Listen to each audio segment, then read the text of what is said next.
from these parts, and I am from Yorkshire. And I didn't sell 10,000 copies without telling people about my book, Tears from the Sun, A Cretan Journey, which I'd like you all to go out and buy tomorrow from Amazon. Or good bookshops. Or all good bookshops in your area, yes.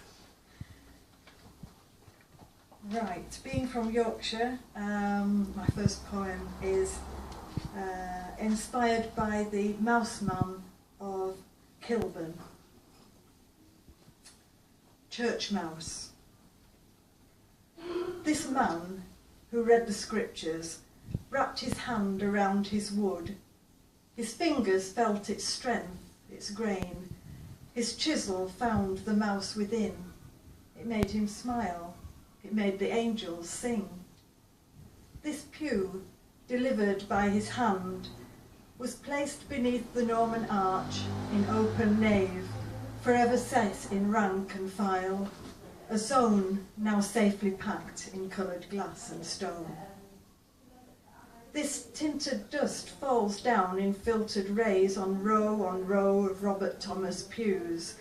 Like terracotta soldiers, hard and caked, they wait the sound of Christian men awake. This woman sits in silent prayer, her eyes closed tight, her cracked hands clenched, her double chin pressed down upon her chest. Her uncreased coat, her warden's best, takes on the scent of oak. This yellow duster in her hand, she takes and makes a palm-sized rag, finds the beeswax in her bag, and carefully begins to seek each creature.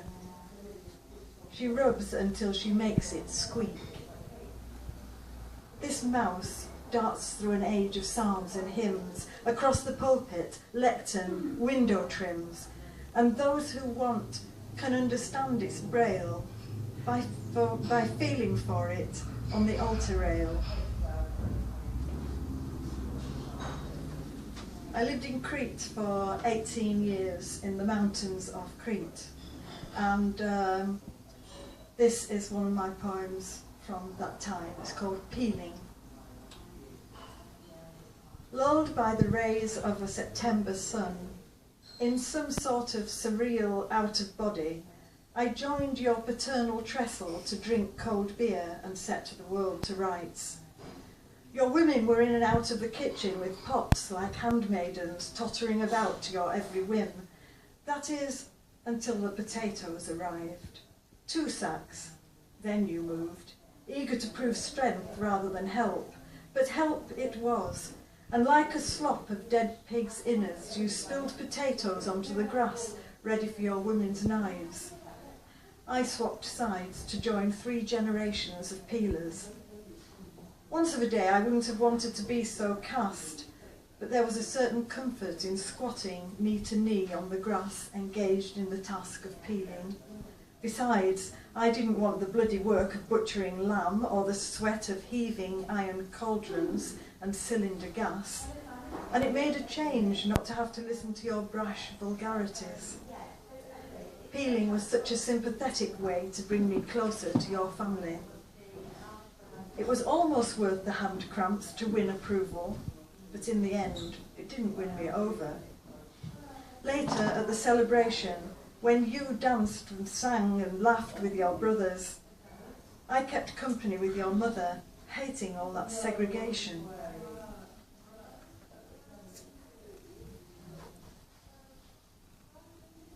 I went up to see a friend in Middlesbrough and visited the Saxon Princess exhibition.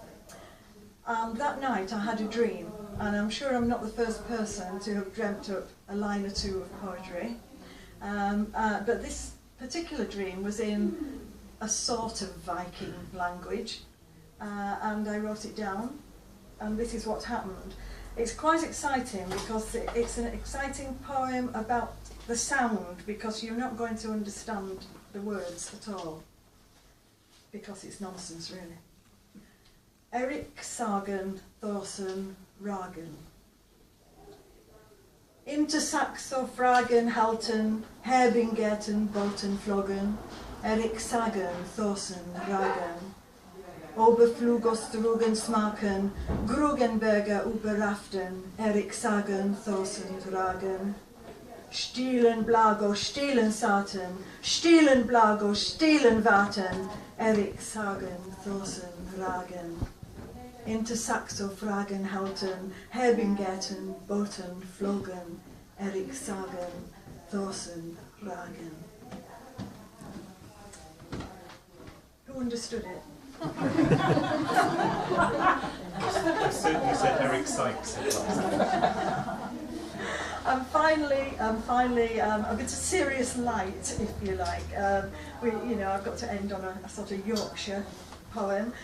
This one's called Flipping Words, and flipping's used as a prefix, a prefix, whatever you say. So flipping words is all one word. Right? Flipping words. I grew up with a strange vocabulary, words that could never be found in the Oxford Concise or Thesaurus, but in our house were always around. I took flipping things to be normal. It was the way I was brought up to speak. Flipping socks, flipping ties, flipping hankies, flipping hands, flipping knees, flipping feet. My dad called me flipping useless. Said my aunt was a flipping pain in the arse. He called Mum flipping hormonal and his marriage a flipping farce. He'd lose his flipping sunglasses, misplace his flipping penknife. He hated the sight of our neighbour and his flipping awful wife. And when Grandad was in hospital, he said, "It's a flipping bind to go visiting a man who's lost his flipping mind." "There's no flipping toilet paper," he'd yell from down the yard. And he constantly complained, "Me boiled eggs flipping hard."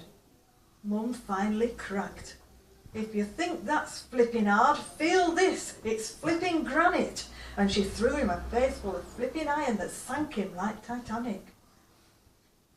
I went to live in the south after that, for verbal rehabilitation. They gave me an Oxford dictionary and a book of good quotation, but I never quite kicked the habit of flipping lovely words. I did find a plethora of new ones, adjectives and verbs.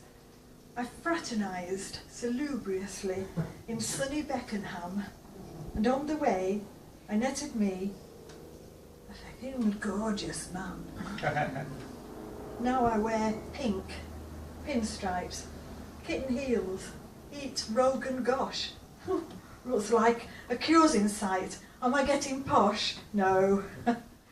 No, my tongue never leaves me. It's a yoke around my neck. There's this one word keeps slipping out. Flipping heck.